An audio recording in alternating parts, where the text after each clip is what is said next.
Here are all the romantic suspense novels that I have read recently.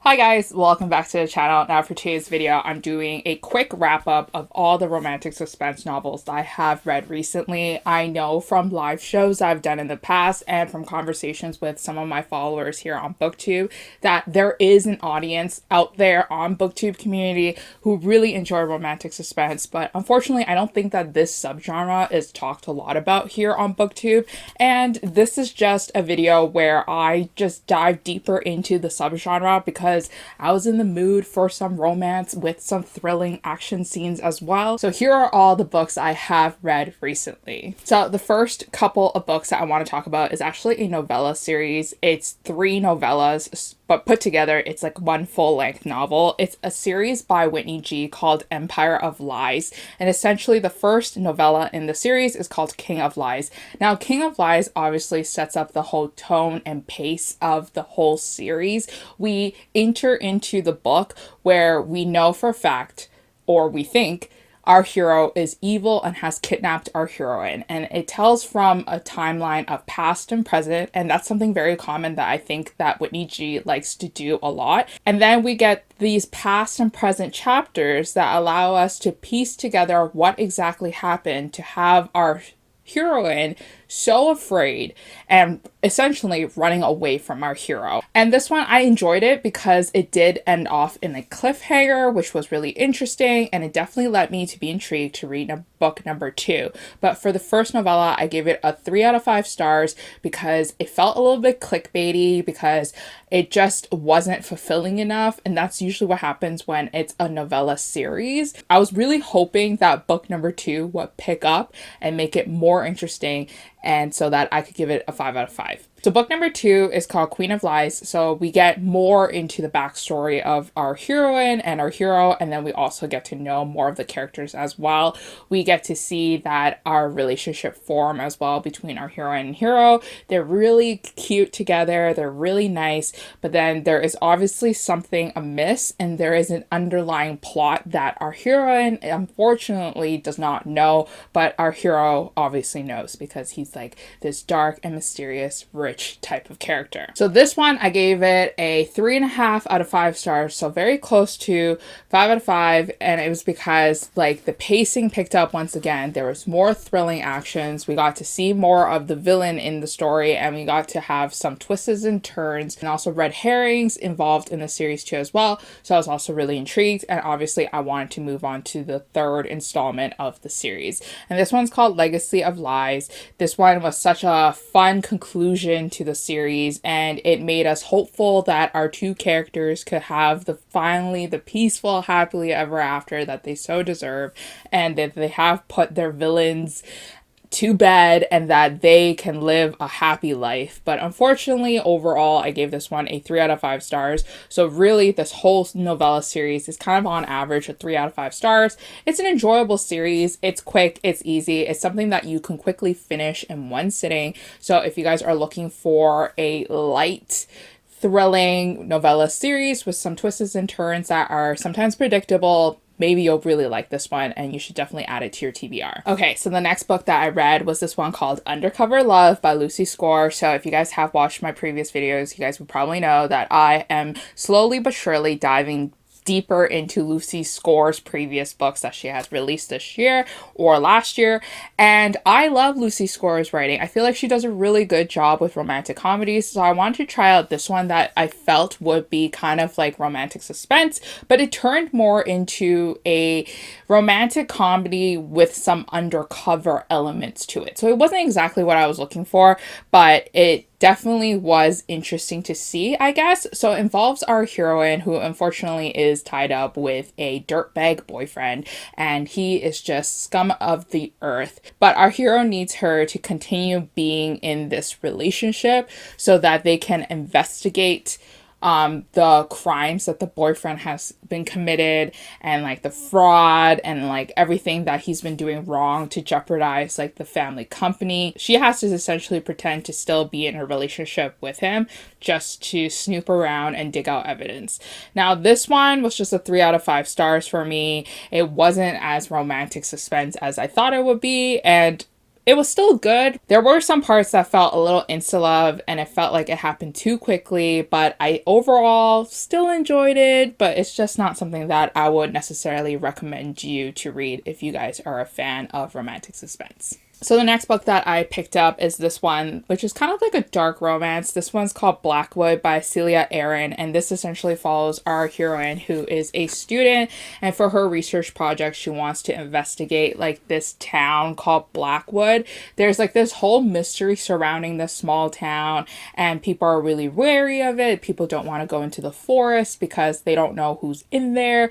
There are stories of a recluse that lives in the woods, so our heroine is kind of like determined to go into these woods to dig up things, and she starts picking and finding evidence that ties back to her father, who has like disappeared or has passed away, and she is trying to get to the bottom of it. But unfortunately for her, she gets injured in the woods, and she is taken by our hero back to his like cabin cottage situation, and he actually takes care of her and heals her from her wounds. And it's there where she's kind of like wary of him too as well, because she suspects that he might be tied to her father's death, so she's scared. But like, it's dark, it's thrilling, it has that atmospheric built into it from Celia. But unfortunately for me, I gave it a 2 out of 5 stars because I just felt that the romantic suspense, once again, wasn't really there. I felt like it was just like a darker tone novel, and then like the mystery and having it solved was just kind of really boring for me, and I just didn't really like our characters anyways. So the next book that I did pick up is this one called Burnout by T. O'Fallon, and I want to pick up more T. O'Fallon's books because I think she does a really good job on romantic suspense.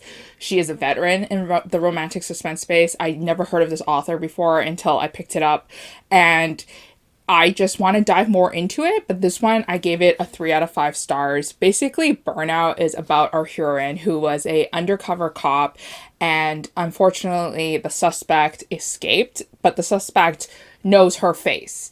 So now she's like in danger, and she needs to go into like witness protection program, and she needs to go back to this like really small town, and she needs to pretend that she is somebody else and not a police, not a detective, and she's not affiliated with anything to do with that crime being committed back there. But unfortunately, in that small town, our hero, who I think is like a police chief officer, he's like suspicious of her because she sticks out like a sore thumb, and she seems like she has like a lot of secrets that she is keeping, and she can't confide in him because she would literally jeopardize her whole life if she were to like tell the truth to people. So it's kind of like this really slow burn romantic suspense novel where she is constantly being hunted by somebody, and she needs to find the person who's hunting her before they get too close, and essentially she can die. So she needs to find help, obviously, because she can't do it herself, and there's always like this kind of like power struggle between our two characters, because obviously he really cares about her and she is a very strong independent woman. I gave this one a 3 out of 5 stars because I felt like that this one had too much suspense in it and not enough romance. I wanted more slow burn, yearning feelings between our two characters, but we didn't really get that, and we mostly got like action scenes, which is interesting, but then it does get tiring, especially when this book is like 322 pages. So the next book and the last book that I want to talk about that I did read for romantic suspense is this one called A Harmless Little Game by Meli, Raine.